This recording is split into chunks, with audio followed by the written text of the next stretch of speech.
Bismillahirrahmanirrahim. Yesterday, I stated that the search for MH370 has entered a new phase, which brings new diplomatic, technical, and logistical challenges. Today, I would like to give you an update on the logistical and diplomatic aspects of this search. The search and rescue operations have taken on a new international dimension. The search is still coordinated by Malaysia, but our partners have taken an increasing role in organizing and carrying out operations both within their own territory and also within agreed search sectors. My colleague, the Foreign Minister, Datuk Sri Hanifah Aman, will give a more detailed statement on our diplomatic efforts at the moment.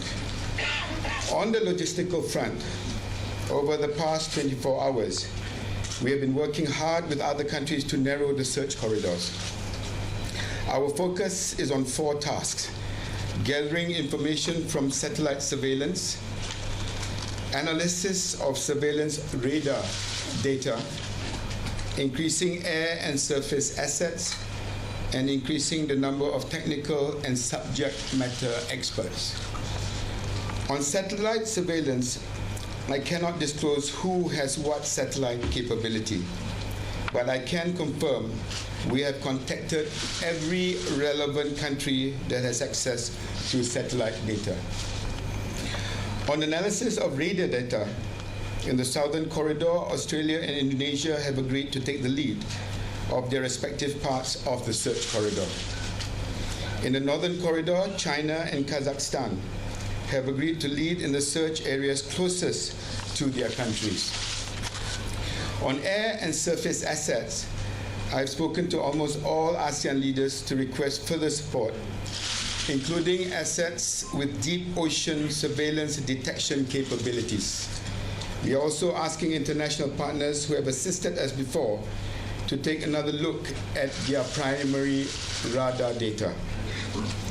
In the Northern Corridor, we have divided the search area into 7 quadrants. Each of the 7 quadrants is 400 nautical miles by 400 nautical miles, or 160,000 square nautical miles in total. We have also divided up the Southern Corridor into 7 quadrants. Just like in the north, each quadrant covers an area of 160,000 square nautical miles. The entire search area is now 2.24 million square nautical miles. This is an enormous search area, and it is something that Malaysia cannot possibly search on its own. I am therefore very pleased that so many countries have come forward to offer assistance and also support to the search and rescue operation. In terms of the deployment of specific assets, today, the Royal Malaysian Navy deployed 2 more ships to the Southern Corridor. This deployment includes the Super Lynx helicopter, which can operate from either ship. This brings the total number of Malaysian ships deployed to the Southern Corridor to 4, with two Super Lynx helicopters. Today, Malaysia also deployed 2 C-130 aircraft to the Indonesian sector of the Southern Search Corridor. Other countries are also contributing the following assets. The United States has deployed 1 P-8 Poseidon and will redeploy the P-3 Orion aircraft. Australia, as I mentioned yesterday, has deployed 3 P-3 Orions and 1 C-130 Hercules. New Zealand is redeploying a P-3 Orion to support Australian search efforts. The Republic of Korea has committed 1 P-3 Orion and 1 C-130 Hercules. Japan has committed 2 P-3 Orions, 2 C-130s, and 1 Gulfstream jet. The UAE has committed 1 C-17 aircraft and 1 Bombardier Dash 8 aircraft. The assets from Korea, Japan, and UAE are currently in Malaysia awaiting orders from their respective governments. Aside from deploying its assets to the Northern Corridor, China has also made arrangements with Australia to deploy an aircraft to the Southern Corridor. I would like to clarify what has been said about ACAS and the sequence of events before the air turned back. On Saturday, we stated that, I quote, Based on new satellite information, we can say with high degree of certainty that the aircraft communication addressing reporting system ACARS was disabled just before the aircraft reached the east coast of Peninsular Malaysia. Shortly afterwards, near the border between Malaysia and Vietnamese air traffic control, the aircraft transponder was switched off. These findings were drafted together with representatives from the lead international investigators based on the information available at that time. Yesterday, Malaysian Airlines clarified that we cannot determine exactly what aircraft has been disabled, only that it occurred within a specific time range from 1:07 approximately when the aircraft reached the east coast of Peninsular Malaysia, and the last ACARS transmission occurred to 1:37, which was the next scheduled reporting time. This is indeed the case. This does not change our belief, as stated, that up until the point at which it left military primary radar coverage, the aircraft's movements were consistent with deliberate action by someone on the plane. That remains the position of the investigating team. It is also important to recognize that the precise time ACARS was disabled has no bearing on the search and rescue operation. We know that the last known position of the plane, as confirmed by the international investigation teams, was in either the northern or the southern corridor, which is where our search and rescue efforts are focused. Our priority has always been to find the aircraft. I'm aware there's also a lot of interest in the Royal Malaysian Police investigation into the passengers and crew of MH370. I hope you understand that I cannot comment on the specifics of the investigation, which is still ongoing. I would also like to state that the search for MH370 is bigger than politics. I urge all Malaysians to put our differences aside and unite during this difficult time as we focus on finding the aircraft and the 239 people on board. The search for MH370 remains our top priority. We will continue to provide you with operational updates, including further information about assets being deployed as soon as they are available. In the last few days, we have been intensively contacting our friends across the search regions. The cooperation we saw in the first phase continues in this new phase. In fact, there's even more commitment to assist us in this much larger and more complex multinational operation. In the meantime, our thoughts remain with the families and friends of those on board. Thank you, Honorable Minister, on your statement. And now I request the pleasure of the Honorable Minister of Foreign Affairs to deliver his statement.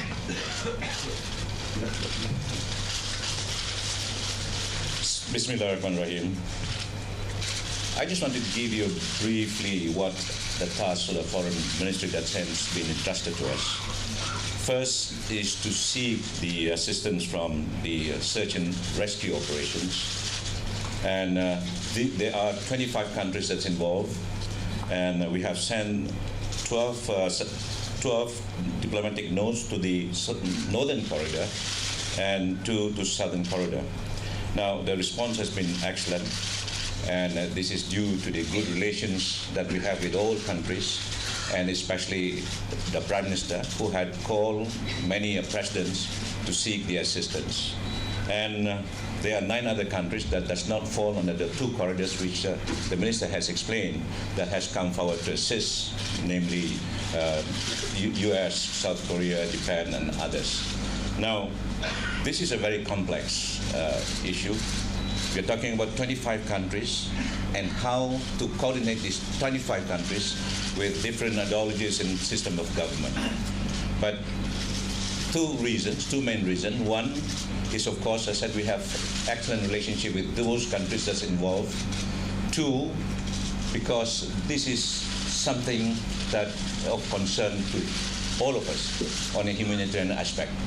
Now, I have been calling the foreign ministers, all those that involved, and the Prime Minister has spoken to many presidents of the countries and the Prime Ministers. And as I said earlier, where and when that this assistance is required, where a country cannot mobilize the assets, then we will come and assist them from the operation center here. Now, let me tell you that during our conversations, it's, as I said earlier, it is a very, very complex issues which cover the very wide areas, and therefore we fully appreciate all the cooperation that has been given to us, and those foreign ministers that has been constantly calling me and to offer assistance. And I just came back from Europe, and all those countries that I've met, they have expressed sympathies on what had happened and also offered whatever assistance that is required of them in order to locate this aircraft. Now, whatever it takes, I think it's very, very clear. The Minister has made it very clear. Our main objective is to locate where the aircraft is from. Politics is not important here. And I do not think anybody should see cheap publicity of what happened now. This is an issue of major catastrophe, and therefore all efforts should be focused on finding the plane. Thank you. Okay, ladies and gentlemen, the floor will now be open for Q&A. We'll start with the first session with the local media. So we'll start from this corner, please. Okay, our gentleman in front here, please. Identify yourself, sir. I'm from TV3, Paris. Datuk Sri Syamudin, di sebelah sini. Sorry. Okey, terlambat dah. Okey, mengenai dengan simulator penyiasatan mengatakan ada 5 kapal terbang haram ataupun hantu disiasat di dalam simulator oleh Kapten Sehari, dan keduanya, apa mungkin kerajaan Malaysia sekarang ada menular di social media mengatakan di Malaysia tempat lahir teroris, dan mungkin kerajaan Malaysia ingin mengatakan sesuatu. Pertamanya dari segi simulator, saya nak menyatakan di sini bahawa semasa IGP menghadiri PC kita dahulu, ia tak ada timbul pun perkara yang dibangkitkan tadi. Tetapi dalam masa terdekat, saya percaya bahawa pihak polis boleh maklumkan kepada orang ramai hasil siasatan Malaysia berhubung kait dengan simulator tadi. Berhubung kait dengan dakwaan bahawa Malaysia merupakan sarang teroris. Saya dulu 5 tahun sebagai Menteri Dalam Negeri dengar dakwaan-dakwaan seperti itu juga, tetapi memang jelas ianya tidak ada langsung asas, apatah lagi kalau nak kaitkan dengan apa yang kita lalui hari ini. Isu terorisme ini telah dibangkitkan apabila 2 penumpang daripada Iran yang menggunakan pasport palsu, dan apabila dah disiasat dan telah pun dimengesahkan oleh agensi-agensi riset di peringkat antarabangsa, jelas ianya tidak ada asas langsung. Jadi nak kaitkan insiden ini dengan dakwaan bahawa Malaysia merupakan sarang teroris, itu saya menafikan dengan sekeras-kerasnya. Datuk Sri Sulin dari Astrawani, ini soalan ditujukan kepada Datuk Sri Anifah. Datuk Sri, there might be difficulties among those 25 countries who are involved in the search and rescue, as some of them do not enjoy good diplomatic relations with each other. So do you foresee this would hinder them from rendering full support in this massive effort? And also a question to Dr. Sri Hisham. Kazakhstan, Kyrgyzstan, India, they said that they never seen any unidentified plane entering their airspace. So do you think it's now time to maybe go focus more on the southern corridors? And if so, have you received any radar information from Indonesia who are at the southern corridor? Yeah, you're absolutely right that it's a very, very complex situation, and to gather 25 countries to work together as a team is a tremendous effort. But one thing is for sure. We have one advantage because the government of Malaysia has a cordial relationship with all those countries concerned. And as I said earlier, because the Prime Minister is on a phone call basis with most of the foreign ministers and the President, and therefore the ability to communicate and also the willingness to assist and taking into consideration a lot of the other factors, including humanitarian aspect. But this will not be possible if Malaysia has not established a good relationship among those countries that are concerned. And I think credits must be given to all those other countries and agencies also that are willing to come forward to assist in these operations. On Indonesia, I've spoken to Pak Purnomo earlier today, and he have indicated that there's no new development from previous data and information that was provided to us. But I requested the Indonesian military to relook again at not only satellite, but whatever other data that they may have, again, in the light of the emphasis on the northern and southern corridor. The southern corridor we face more challenges because the area is huge. The two countries that we are seeking assistance from, which are actually geographically in that position, is Australia and Indonesia. And I was speaking to Secretary Chuck Hagel this morning regarding the possibility of looking at the US satellites, radar, and aircraft and vessels to assist us in the southern corridor.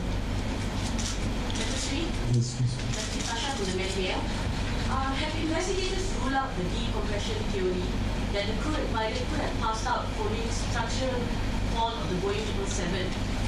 Could it be because of an electronic fault that caused the plane to turn back? Are we totally discounting plane error here? We are not discounting any possibility. That's why we have to find the aircraft. That's why we are talking to all the 5 countries. The aircraft is very important to find the aircraft and get evidence from the aircraft that what can go wrong on the aircraft, either system or structure or anything like that. We are not discounting any possibilities. Thank you. Datuk Seri Sofia Ahmad daripada Berita Harian. Selepas 11 hari operasi misi mencari dan menyelamat dilancarkan dan berdasarkan dengan pertemuan dengan pakar-pakar penerbangan dan juga pesawat, adakah mereka ada memberitahu mengapa pesawat itu masih gagal ditemui? Belum lagi, dan mereka juga mengharapkan usaha yang kita lakukan dengan negara-negara jiran dan mereka yang mempunyai aset yang semuanya cukup sophisticated. Dan kalau sekiranya dengan aset-aset yang sophisticated ini pun kita tidak dapat maklumat yang tepat setakat hari ini, maka tuduhan-tuduhan yang kadang-kadang melulu yang bersandarkan kepada spekulasi, saya harap bahawa orang ramai dapat menilainya sendiri. Okay, the ladies behind it, please. Oh. Could you pass the mic, please? Thank you, sir. Elaine from TV. Dato', there are many people in this case together with the opposition leader Anwar. Will the police call Anwar to help in the investigation?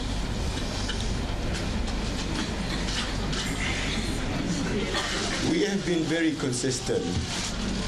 The government's main focus from day one has been to search and rescue MH370. We didn't bring this up. In fact, the issue of politics was raised by the foreign press.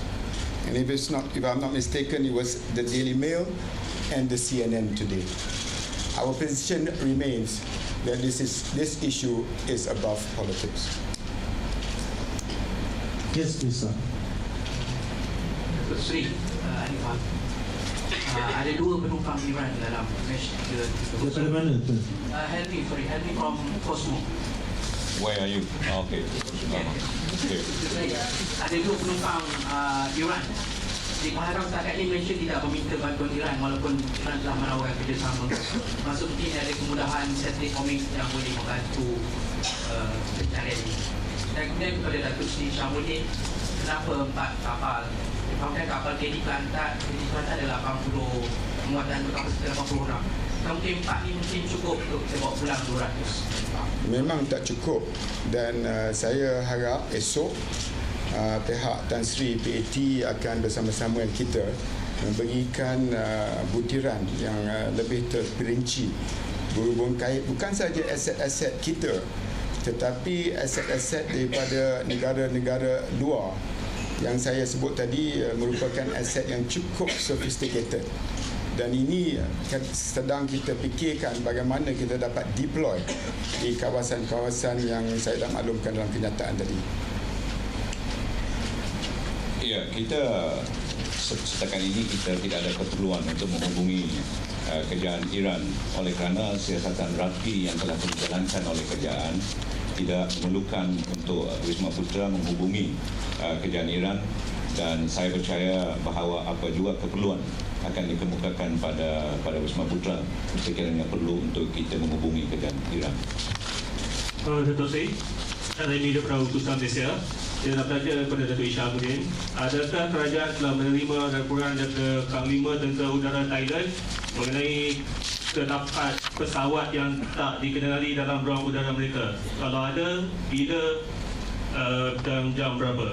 Adakah itu pesawat MH370? Terima kasih. Belum saya terima, dan tadi saya sempat berbual dengan Jeneral Nipat daripada negeri Thailand, di mana saya telah minta mereka mengkaji semula playback data daripada radar mereka khusus kepada masa yang telah ditetapkan sejajar dengan apa yang telah kita putuskan, iaitu untuk melihat semula koridor selatan dengan utara ini dengan fokus yang baru.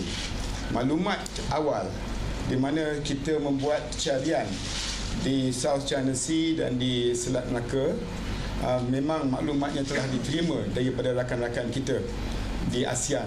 Tetapi hari ini sepanjang pagi ini saya telah cuba menghubungi semua pemimpin-pemimpin ASEAN untuk melihat semula data-data yang ada kepada mereka. Yes, please, sir. Assalamualaikum. Amir daripada Harian Metro. Kepada CEO NS, benarkah ada penumpang bekerja sebagai pilot MAS, dan kepada Datuk Hisham, kelemahan sekarang ni mencari pesawat yang terhempas ke atau pesawat yang mendarat sebelum hilang? Mencari pesawat. Yang daripada senarai penumpang tak ada yang ada background pilot. Okay, and gentleman there, hands up at the corner, please. Thank you. My name is Joseph from Naval Online. My question is to Isyamuddin. The latest reports claiming that there was a possibility of new waypoints have been set that basically brought the plane towards the current trajectory that was checking out. So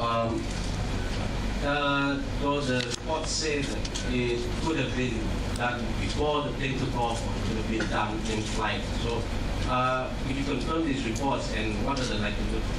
I cannot confirm these reports because the investigations are ongoing. Okay, now we open to the international circuit. Please, the gentleman in front here, please. Hi, to Denmark. When do you expect at one point to be able to say that either the northern or the southern corridor is the one, and what will it take to get it? Which one? Northern or southern? Can you repeat that? Yes. Repeat the question, please, sir. When will you be able to establish if the northern or the southern corridor is the one that the plane took? If you follow the sequence of events from the GCA data to the military primary data, then confirmed by the international agencies, FAA and TSB, we confirmed through satellite data that north and south could be the possible location of the aircraft. So we are giving emphasis to both. But what I've explained to the Malaysian media today was that all efforts is being used now to reduce the area of concentration. And that can be done by relooking at satellite data that we already have, seeking assistance from other friends that have satellite capability, radar capability, primary and secondary, for them, if they already looked at it earlier, to re-look at them. Finally, the using of the assets, whether in the air or in the sea, to try and narrow that area. But answering your question, at the moment, until that is done, both becomes a priority. Yes, please. Hello, it's Shulang from the South Daily. My question is for Mr. CEO of MAS. It is that the family members in Beijing are now, some of them are threatened to have some kind of hunger strike. Can you confirm and comment? We're doing all we can in order to ensure that we given sufficient assistance and information and care to all the family members in Beijing. So if there's something that I will definitely look into, but I'm in regular contact with the team in Beijing, and if anything like that happen, or at least as a threat, we will obviously look into that immediately. Yes, please, sir. It's Andrew Steve from CNN. You mentioned that you spoke to Chuck Hagel today. Can you just tell me what the status of that request is, whether the US has agreed to give you satellite support? And also, on the Northern Corridor, there are reports that countries like India, Pakistan, and Kazakhstan have ruled out scanning on their radar. Can you confirm that? Just tell us whether any other countries have. The discussion this morning was to update Secretary Hagel on our immediate focus, and the details of which I do not need to reveal here. But the enormous area that needs to be covered with a special focus on the southern corridor, which we know the United States have got possibly the best ability to assist us in locating the aircraft in the southern corridor. That is something that I could reveal to you, sir, today. And on the Northern Corridor, radar Northern corridor, I indicated today that there are countries that have decided and agreed to lead in certain areas. On that leadership, when the information comes in, we will reveal it to the media. Yes, yes, sir. Sir, I'm from China News Service. My question is like this. Thailand Air Force today announced that their satellite have received or traced the signals of the missing plane about the Bay of Thailand. And then the plane turned southwest and then disappeared at the Straits of Malacca. They confirm that, and does that mean there are more possibilities for the plane to fly to the southern corridor? I'm not aware of that information. As mentioned yesterday and today as well, the possibility of the aircraft is in two corridors, northern and southern. We cannot discount, and we give equal importance to those two corridors. And this has been done with our international partners, as mentioned by the minister just now. Yes, please. Good afternoon, Karen from Transcripts TV. First, I would like to congratulate the Minister of Foreign Affairs for the good diplomatic ties. It's good to hear. Still, I want to go back on my colleague's question from CNN. We hear since this morning lots of criticism from countries implicated in the land research in the northern corridor. It seems to be hard for them to believe that the plane could have entered the borders without noticing. Also, we see that it took you 7 days to confirm us that the plane did a U-turn. It took you more days, to confirm that the plane left your borders without being detected. I have 3 questions for you, Minister of Defense. Very fast, very brief.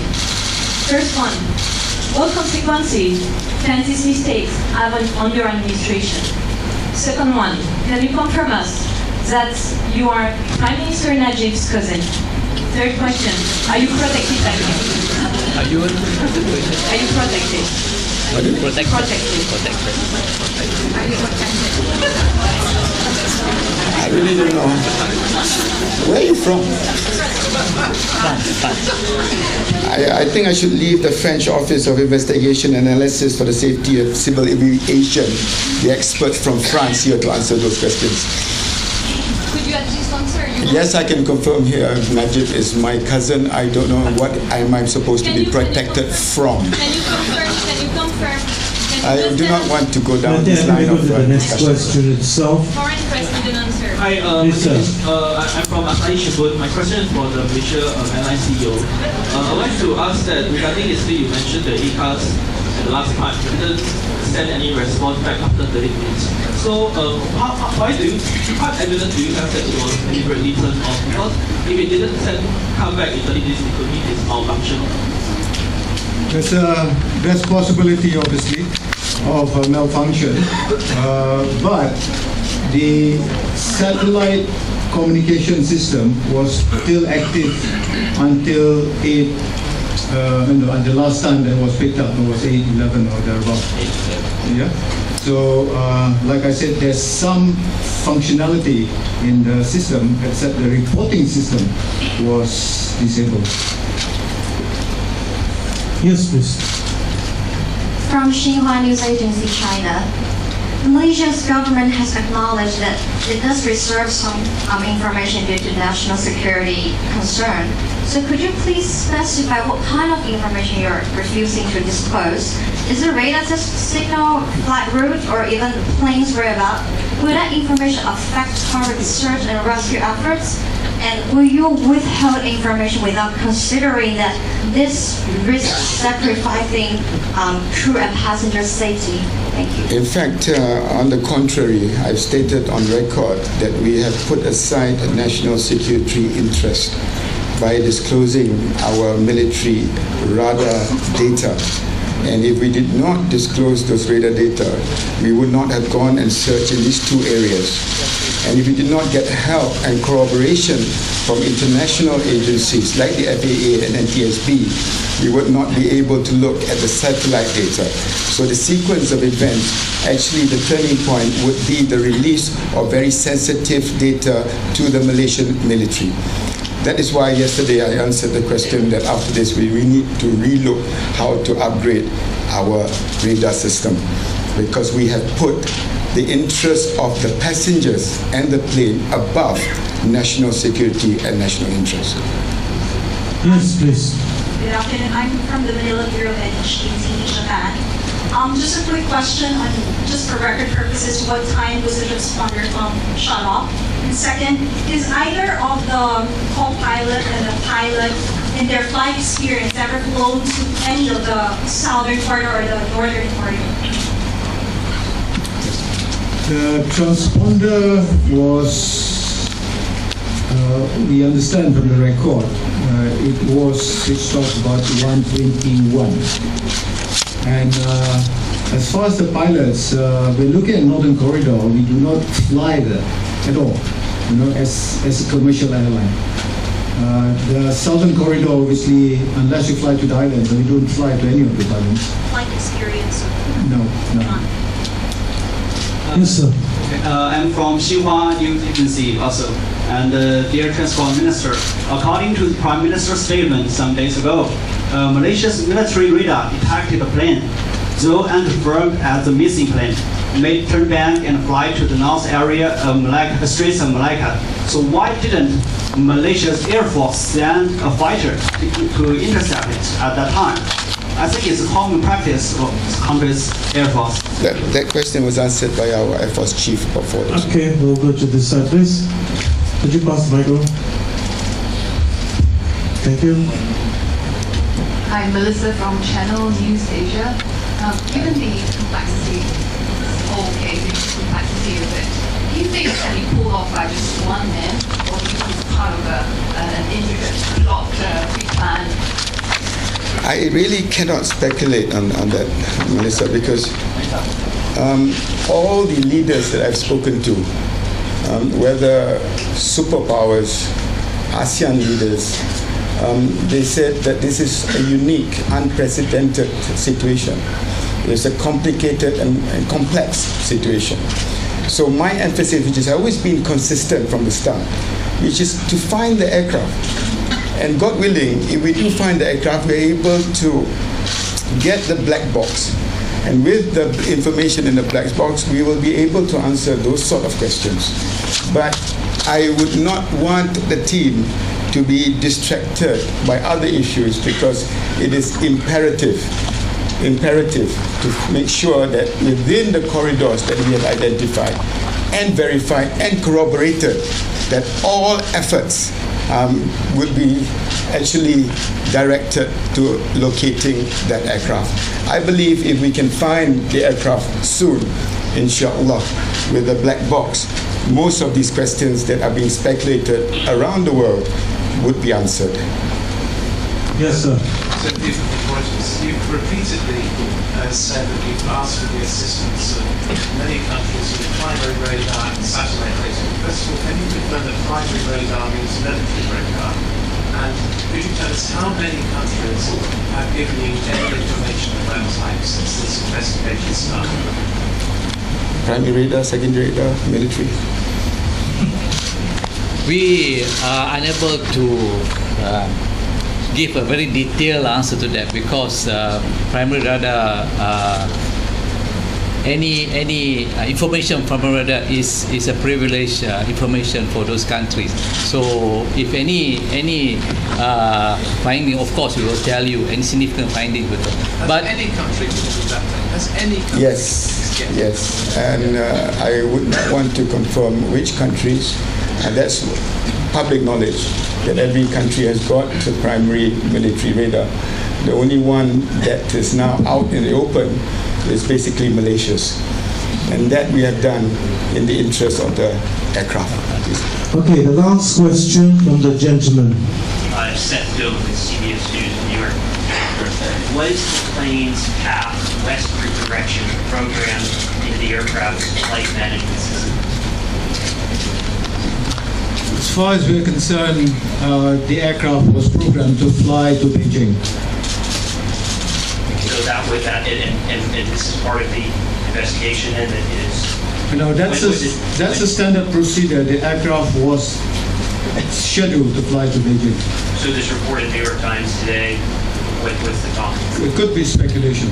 Is it possible that something you're considering? It is, once you are in the aircraft, anything is possible. All right? Okay, with that we conclude the session for tomorrow. Thank you. Thank you very much. Very good.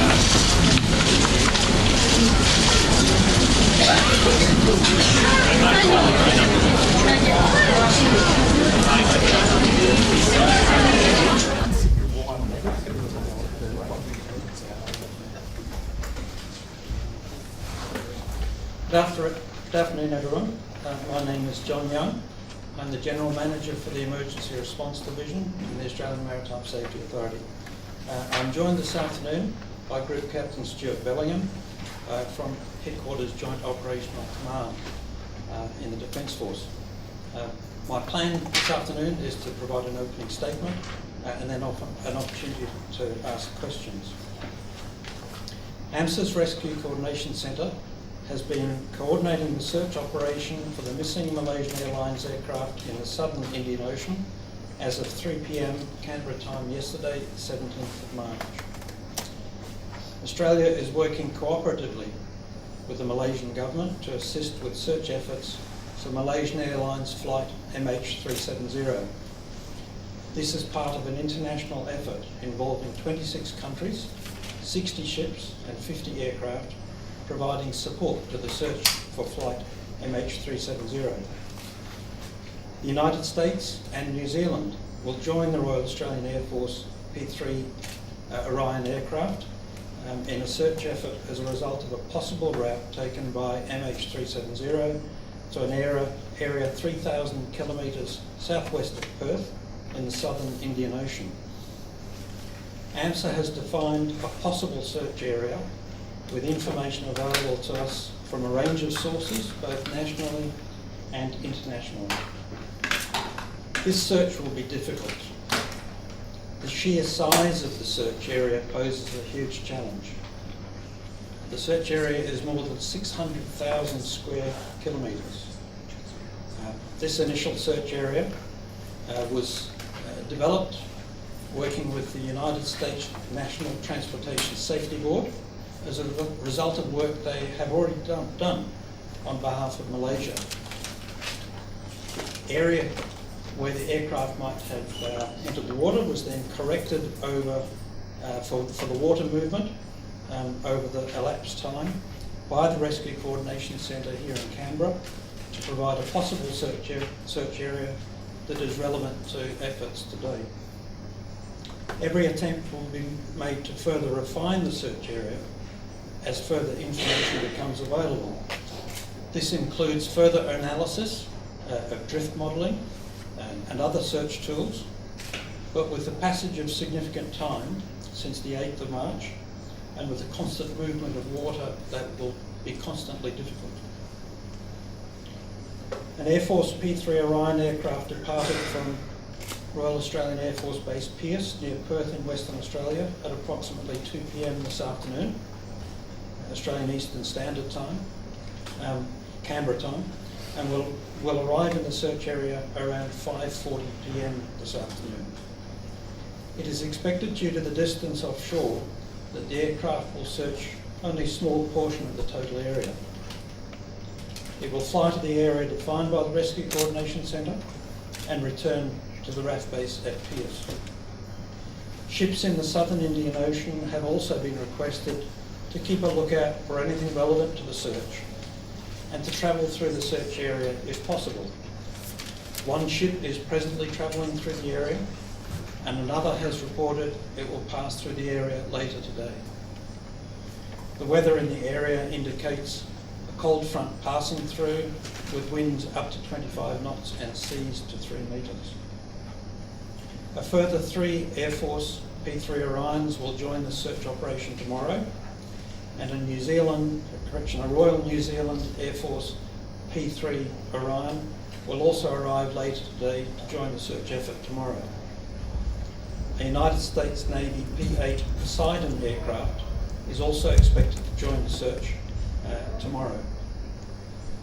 AMSA holds grave concerns for those on board the flight, but is working positively within the Australian Search and Rescue region and as part of international efforts to search for the passengers and crew. I'm now happy to take any questions. Mr. Young, though this area is obviously pretty vast that you still have to search, it's much smaller than we've been led to believe over the last few days. We're talking about a massive swathe of ocean from basically Thailand downwards, the southern part of this search. How is it, can you explain to us how has it been refined to what you've got now? I might actually start by showing the search areas themselves. Here we have the search area in a little detail, and on that chart over there, a wider look. What we have done is to work with the United States National Transportation Safety Board, which has been publicly noted, already done some work on transmissions that were made from the aircraft at approximately hourly intervals during its flight. Those transmissions were detected by a communications satellite over the Indian Ocean, and with the time of those communications and the distance, they can't plot an exact position for each one, but that sequentially they can be built up into a possible route that the aircraft took. The search area you see here is based on the last one of those reports, what would likely happen to the aircraft after that, and it has then been moved to account for water movement and weather since the 8th of March. So can I just ask, can you clarify whether Australia is coordinating the entire sort of southern route down here, or whether, I'm told from Asia, from bureaus we have over there, that you're actually sharing it with the Indonesians. If that's the case, how are you coordinating it with the Indonesians? Who's in charge? So how's it working? In accordance with normal global search and rescue arrangements, Australia is coordinating the portion of the search that is within the Australian Search and Rescue region, which is not on either of the charts, I'm sorry. The Australian Search and Rescue region approaches the Indonesian archipelago to a distance of approximately 200 miles. So south of that is Australia's responsibility, north of that is Indonesia's responsibility. So we, of course, are in regular liaison with our counterparts in Basarnas, in Indonesia, in any case. So those transmissions you were talking about, is that, and the last one suggests it's this area? Yes. Does that rule out the rest of the search area? I mean, how can you be so confident that the last one represents this area? And why isn't everyone down there? What I present here is a possible search area. It's the result of some analysis of possible movements of the aircraft. There are some assumptions built in there. The result that you get from the analysis depends on assumptions about the speed the aircraft was flying, and the two arrows you see there represent two different speeds for the aircraft. So what we're doing is producing our best estimate of the most likely place to search. But I would hasten to add, it is far from very precise. But does it rule out the northern route though? I mean, there's speculation about going north or south. It is irrelevant to the northern route. The way the analysis is conducted, you get a mirror image of the analysis. So there's an analysis for the southern route and an analysis for the northern route, and we are examining the southern one because that's our area. I can't really comment about the northern possibilities. But this is two analyses of the same set of data. That is correct. Well, it is, to be precise, one analysis of the same set of data which produces mirror images on either side of the equator. We are looking at the southern one. Just to clarify that, so that doesn't make the northern route any less likely that search is going on, and this is the southern search, correct? That is correct. The southern and northern routes, from an analysis of possible movement of the aircraft, they look the same on either side of the equator. The difference is over the southern Indian Ocean, there is very little radar cover and it's wide open space. Over the northern route, that's over land. So you would expect different reactions from countries involved, whether they're on the northern route or the southern route. Can you say where the northern image actually lies? No, I haven't been. And how long do you expect it to take to actually search that area there? And once you've finished, and if you haven't found anything, do you then sort of move on to your second best guess, as it were? Look, we will be continuing to try to refine our understanding of what might have happened to the aircraft through this search operation. For the moment, that is our best estimate of the best place to search with the aircraft that we have available to us. But it is in the nature of search and rescue operations that pieces of information can come to us, sometimes out of chronological sequence, and we will take note of them when they turn up. I might add that the Rescue Coordination Centre staff are highly trained to follow every detail right through to its origin. So we will be continuing to work on the information that's available to make the best possible use of it. The focus of the search on the runway, possible runways on islands or mainly on the water? I'm sorry, you have to ask me that again. There is a map by a British guy that they showed 600 plus possible runways in the northern and southern routes.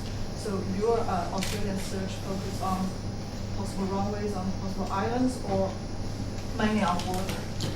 Our search is focused on the best information we can derive about the likely movements of the aircraft without any regard to what's happening on board the aircraft or where there might be runways or land. This is about what the National Transportation Safety Board and the Australian Maritime Safety Authority thinks were the most likely movements of the aircraft. You mentioned overcast conditions and up to 3 metre seas. How difficult does that make it for an aerial? Can you give us an idea of how difficult the outlook is? Could I ask Group Captain Bellingham to speak to that?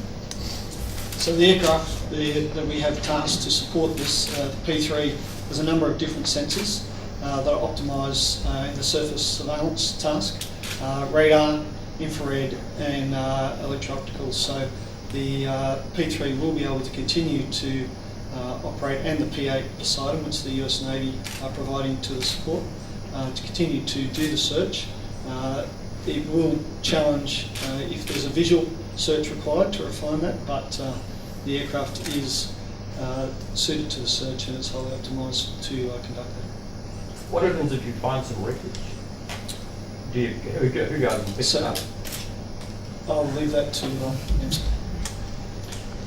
we need to decide that on the circumstances at the time.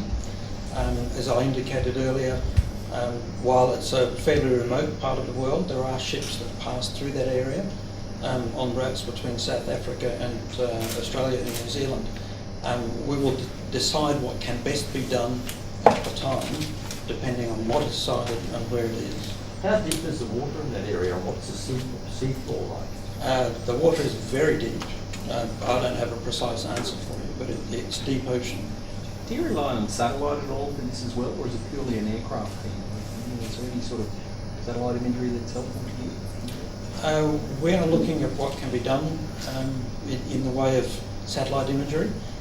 We would work through Geoscience Australia, which is the Australian authority that deals with these things, to see whether there is any imagery that is of value now that this search area has been established, or any other techniques that can be used beyond the use of search aircraft. What's the operation cost? Sorry, say what's the operation cost? At the moment, we're not focused on the cost at all. We just want to get the aircraft out there and do the search. That's something we'll look at as the search progresses. What else would help you refine the search area? Can you give us some examples? The very best assistance is always a distress beacon or something of the type, but that has not occurred in this case. We know that there were a number of distress beacons on board the aircraft, and we know that they have not been activated because we are the receiving authority for such alerts.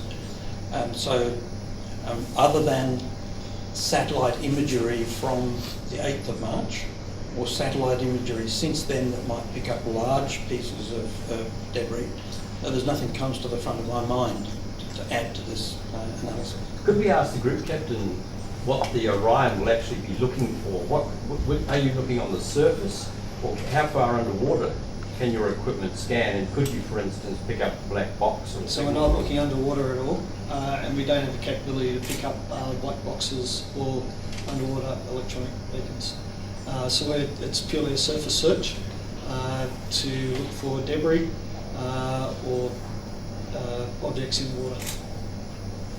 The end of the search zone there, is that the end of the fuel capacity of this type of aircraft? Is that where it would run out of fuel? It is based on speed and endurance from the last known point of communication, yes. Is there any land at all down there, or is it all? Antarctica to the south, and well to the west there's La Reunion and the Heard and McDonald Islands, but they're a long way off sea. You know, various commentators have described it today in preceding days as being like a searching for a needle in a haystack. Is that a fair assessment? That's very good. A needle in a haystack remains a good analogy. Can I just clarify? I think you were asked before. How long will it take you to search that area? I mean, I assume it's a quadrant-based thing. So how long would it take the amount of aircraft you've got to cover that area? Our current estimate is at least a few weeks to search the area thoroughly. We will, of course, be assessing progress every day. We will be moving the search area according to the movement of water and weather influences every day, and assessing when the aircraft actually get out there and see the real conditions and get experience with the search. We will modify our thinking, but at the moment it's a large area with aircraft that are towards the end of their operating limit, so they get a short period of time in the search area, and that dictates this is going to take quite a long time. Is that area about 2,000 square kilometres or bigger? It's 600,000 square kilometres. 600,000. I don't have an analogy for that. That might be as big as a state. Is there any plan to involve more resources from Australia or internationally? As I briefed earlier, Australia, the United States and New Zealand are currently providing aircraft. We have been in discussion with China. China would like to be part of the search effort, and we're in discussion to see whether China could provide useful aircraft. And as we work cooperatively with our defence colleagues, we will seek other options that would optimise what we can do in the search. Last question. The fact that so many aircraft are being mustered in Perth, American aircraft, New Zealand aircraft, it seems to indicate that you're taking this very seriously. This is where one of the scenarios where the aircraft came down. We are taking the search very seriously. I describe it as a possibility. The aircraft could have gone north or south, and if it went south, this is the Australian Maritime Safety Authority's best estimate of where we should look with the few resources we have at our disposal for such a search. And our purpose is firstly to find anyone alive, if there is anyone to be found, and secondly, we would like to either prove or discount the possibility that the aircraft came south. To do that would be a significant development with the search. So you're obviously taking seriously the data that is coming apparently from the aircraft's engines automatically sent to satellites. That's where this data comes from. Yes, we're taking that data very seriously. It is the only real indicator we have of what the movements of the aircraft might have been on the southern corridor. And so I would repeat that this search is not based on any theories about what might have happened on board the aircraft. It's based on our best estimates of where the aircraft went, and therefore where we should look. Can I just ask one last